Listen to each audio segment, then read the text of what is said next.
This dude is swerving. Look, about to go into the other lane. Nah, man. Look at him. Look at him. Oh, my God! Anthony Braithwaite says he caught this guy swerving around on a Los Angeles street, nearly hitting other cars head on. The video didn't even show it all. He had swerved all the way to the left and all the way to the right. And he had almost hit a bunch of people. Anthony was on his way to his friend's house. I didn't know if he was going to keep going, and go towards my friend's house where my niece and nephews might be playing. He knew he had to do something. So fortunately, he turned down the same street I was turning down. And at that moment, I was like, this is the time I have to do it. And managed to pull the guy over.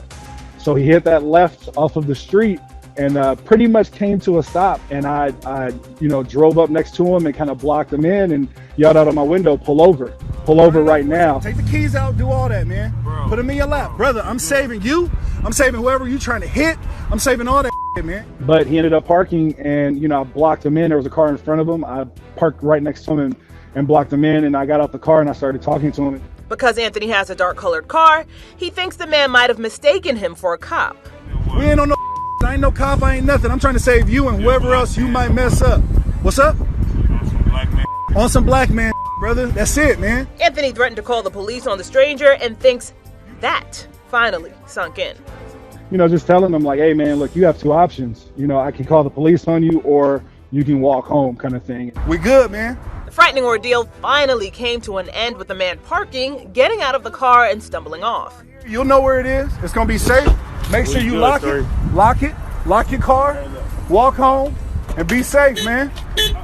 An older gentleman who lives in the area, he came over and he said, thank you, we appreciate that, from us living in this neighborhood. Even after that, Anthony was hesitant to leave, worried the guy might try to get back into his car. When I left, his car was still there some hours later.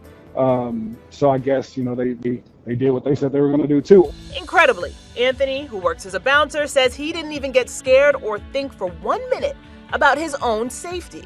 It's part of my job, so even when I leave, in my mind, I'm still a protector. I protect my friends, I protect my family, as much as I can.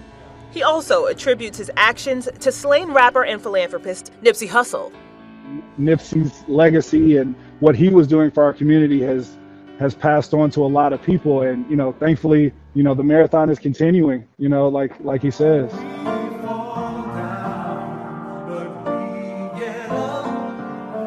At this point, Anthony says no one has contacted him with information on who that driver is.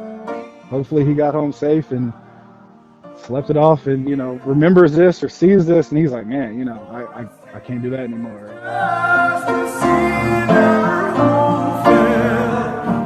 For InsideEdition.com, I'm Stephanie Officer.